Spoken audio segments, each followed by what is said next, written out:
Hello and welcome to another episode review edition here at the Simply Put podcast. I am your host, Micki Angeles. I'm hooded up and I am ready to discuss some Arrow. I am Fred Niones, aka Angelo. Okay, guys, so we're gonna review Arrow season 3, episode 16, The Offer, and this episode is basically Raish offering Oliver Queen to be the heir of the League of Assassins, and as Oliver returns to Starling City, he ponders that offer.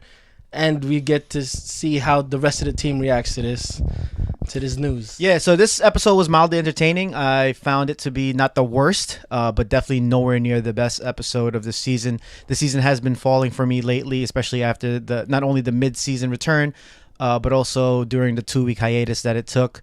It took a little bit of a drop in this episode. It was exactly what the title of this episode is. It's about the offer. It's about Oliver juggling his decision to whether or not to take Ra's al Ghul. We got to see the Lazarus Pit in full effect, as well as what we predicted previous episodes ago about Nissa's disdain for, I guess, her lack of consideration for the throne of Ra's al Ghul. But like again, it's overall I would give it maybe a C+ to B-.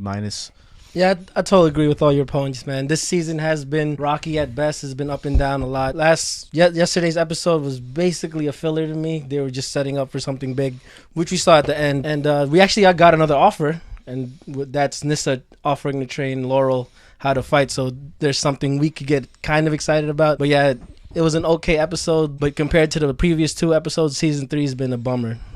So in being so, let's talk about the offer. The offer was placed upon Oliver Queen from Ra's al Ghul to take his place. In this Arrow universe, it seems that there is not only one Ra's al Ghul, instead it's a symbol. Yeah. And there's been centuries old, and Ra's al Ghul himself has said that sometimes death is only going to be there. So with him showing us the Lazarus Pit, it seems that the effects are not going to be as fruitful as he had before. Mm-hmm. So he needs an heir. And it's going to be Oliver Queen. Yeah, they actually got that 100% right from the comics, because in the comics, once you use one Lazarus Pit, you can't use that one anymore, and you have to keep finding others. So they're trying to throwing a little screw into it, but it's practically the same. I liked how Oliver was actually thinking about doing it. Unlike the difference with Batman, he would just flat out refuse, no, this is not who I am. Your way is corrupted, and you can't rule. You can't have justice through fear and murdering. And that's when the difference between Batman and Arrow is prevalent. I thought it's getting fairly annoying, I think, with the way Stephen Amell is portraying Oliver Queen. It's becoming more bratty. It's becoming a little bit more this sense of he's so confused and he's so fickle. Whereas with Batman, he's more stern. He has his ideals. He sticks to it. Good, bad, or indifferent. Yeah. And that's why this is called Arrow, yet they're borrowing stories from Batman. But in my opinion, this is just a storyline that I don't see any fruit it's going to bear, in my opinion. Yeah, it seems like they're getting lost with what they really want to do with this season.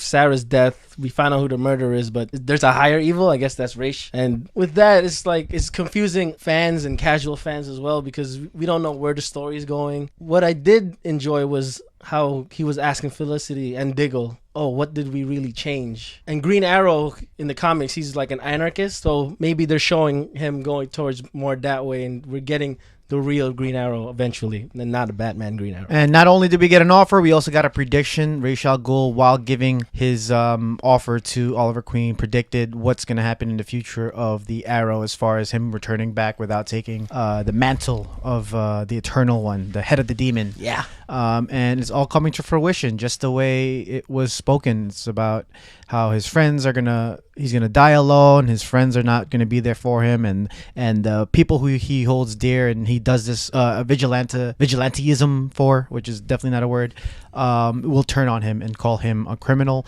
which everything's coming pretty much from that prediction as well. Yeah, and it goes to what Masaya told him near the end of the episode, the prophecy doesn't mean the story begins. It means it's already been written. Mm-hmm. And with that, you could probably say Raish has been manipulating this thing since the start of the season. Maybe he was really the one who told Merlin, you have to kill Sarah for me. Maybe that's the big revelations. I don't know about that. I think it all happened the way Raish said it. It happened as soon as he found out that Oliver Queen was alive after he was stricken with the blade, because that was what the prophecy foretold. I didn't like that prophecy thing. That was so corny and forced. It's another, I think, peg in why this TV show is moving more towards a downward slope, whereas its counterpart, The Flash, is only going higher and higher, and we're excited to talk about that. One through line that I did enjoy in this episode was the relationship between Thea and Merlin, and how Thea is coping with her murderous bad guy type of father, which there was a lot of rumors around, and I know Fred over here definitely called her more towards Cheshire. But as this story progresses in this episode, I feel like she's going to be more like Artemis, where she wants to do good, and she has a father who is a bad guy and kind of loves her but doesn't really love her and uses her, which is what the relationship between Artemis and Sportsmaster is in the Young Justice cartoon, which I appreciate and enjoy. Yeah, that was a fun nugget of the episode. That was actually the best part. And Willa Holland, she fantastic. Her growth in this character, she's growing into it. She's getting more comfortable. And what was really interesting was the end where she went to Roy's house and like saying, "Oh, I just need somebody with me," and then they're showing that kind of thing. So it's kind of be like Dick and Barbara, that kind of relationship with. Yeah, I think it's something that I'm going to touch upon later in our Flash review, about like the CW having the love story agenda, and I think that's where that's going to go towards. But this one I don't mind, like I said in previous episodes and episode reviews, that the whole Roy and Thea relationship is going to be more of a Red Arrow Arsenal thing, which is, in my opinion, pretty cool, and that's where that story's going to lie, I guess. What I didn't like about the exchange between that whole like side story between Thea and Merlin was how weak Merlin has become since season 1, and like he doesn't want to die, right? But he's telling her like, "Oh, why don't you just kill me?" So what's the point of him brainwashing Thea to kill Sarah just to get rid of that blood oath? Yeah, so that doesn't make sense. That's a plot hole. Yeah, it's a plot hole. Was not a letdown. I still don't think it was a saving grace. Was the stinger in the end? Oh yeah, where that's good.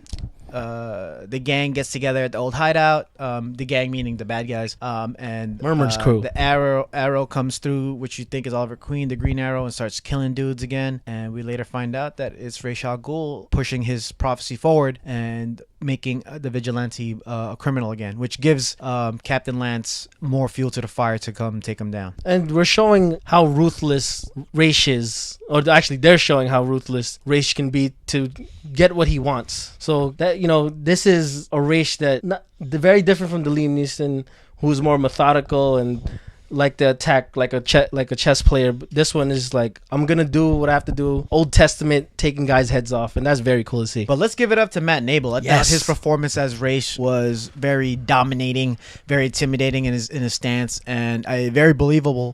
Even though his stature I wasn't really a fan of, his performance and presence in this episode is what is giving me some hope, though very little right now, for the future of the Arrow. Yeah, his take on this Ra's reminds me of the animated Ra's from the 90s Batman cartoon, where, like you said, his presence is felt when he doesn't even have to speak. And that scene when he was like training the other assassins was very cool. And you see how much knowledge he has because of the centuries old he's lived through the Lazarus Pit. Now that Nyssa offered Laurel's to train her, do you think Laurel's going to be better than Sarah or not so? Let us know in the comments below. Well, if you do like this video, give us a thumbs up and subscribe to our YouTube page, always. youtube.com/simplyputpodcast. My name is Micki Angeles. I'm still your host. Find me on Twitter and on Instagram @MixCertified. And I'm Fred Niones, a.k.a. Angelo. You can find me on Twitter and on Instagram @_Fred_N. For more reviews, or if you just want to see our long-form podcast where we discuss the weekly news of the day and discuss them in long format, go to www.simplyputtalk.com. Find us in all forms of social media @simplyputtalk. Yeah, that's where it is. And for if you have any topics for us to talk about, anything that interests you, movie, TV, or geek related, send them to let us know. info@simplyputtalk.com. So, till next time, peace. Later.